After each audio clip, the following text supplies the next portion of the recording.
Negara dengan iklim tropis seperti Indonesia ini sangat cocok untuk budidaya jamur tiram. Cara budidaya jamur tiram cukup mudah dan modalnya pun tidak begitu banyak. Bagian yang paling sulit saat ini untuk budidaya jamur tiram adalah membuat baglok, yakni media tanam yang sudah berisi bibit jamur. Namun nggak perlu khawatir jika Anda baru pertama kali terjun di dunia jamur tiram, sementara untuk urusan baglok yang sudah siap tumbuh, bisa pergi ke orang lain terlebih dulu. Lambat waktu jika usaha budidaya jamur tiram sudah mulai berkembang.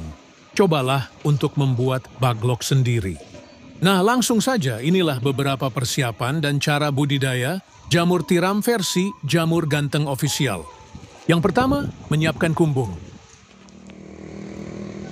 Kumbung ialah semacam rumah untuk jamur, yakni tempat untuk manaruk dan merawat baglok hingga tumbuh jamur siap panen. Di dalam kumbung tersebut terdapat rak yang bertingkat. Biasanya terbuat dari kayu atau bambu, dindingnya bisa menggunakan papan atau paranet. Dan pada bagian atap menggunakan genteng. Jangan menggunakan seng atau asbes yang mudah mendatangkan panas. Bagian lantai sebaiknya dibiarkan menggunakan tanah, agar saat terkena air mudah meresap. Sedangkan untuk ukuran rak, bisa Anda sesuai sendiri tergantung ukuran kumbung dan baglok yang akan dibudidaya.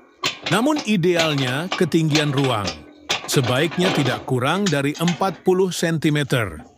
Rak bisa dibuat 2 hingga 3 tingkat, lebar. Rak 40 cm dan panjang setiap ruas rak 1 meter. Setiap ruas rak bisa memuat 70 hingga 80 baglok. Kemudian menyiapkan baglok. Perlu kalian tahu, kualitas baglok yang bagus sangat mempengaruhi pertumbuhan dari jamur itu sendiri. Baglok ialah media tanam untuk meletakkan bibit jamur yang terbuat dari serbuk gergaji. Serbuk kayu tersebut dimasukkan ke dalam plastik berbentuk silinder dan pada ujung plastik diberi lubang, di mana lubang tersebut nantinya jamur tiram akan tumbuh keluar. Saat ini baglok jamur tiram YJ berbobot 1 kg dijual, kisaran harga 3.000. Cara merawat baglok. Pertama, silahkan letakkan baglok pada rak yang sudah berada di kumbung. Anda bisa menyusunnya secara vertikal atau horizontal. Jika menyusun secara horizontal, berarti lubang baglok berhadapan ke samping. Sedangkan jika secara vertikal, maka lubang baglok menghadap ke atas. Namun biasanya, untuk para pemula lebih milih untuk menyusun baglok secara horizontal. Hal ini dilakukan agar tidak ada air yang masuk secara berlebihan saat nyiram baglok dan proses panen pun bisa lebih mudah. Kapan penyiraman dilakukan? Penyiraman penyemprotan dilakukan setelah panen pertama jamur tiram. Baru dilakukan. Penyiraman biasanya dilakukan sebanyak 3 kali dalam sehari. Lakukan penyiraman dengan sprayer atau sistem kabut frekuensi.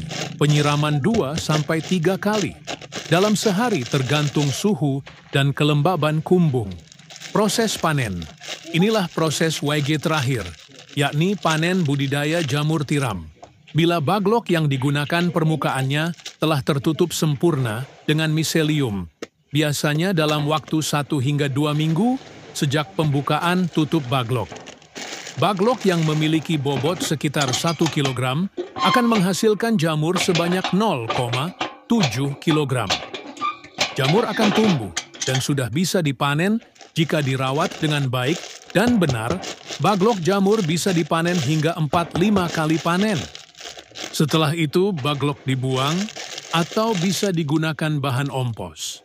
Pemanenan dilakukan terhadap jamur yang telah mekar dan membesar tepatnya bila ujung-ujungnya telah terlihat meruncing.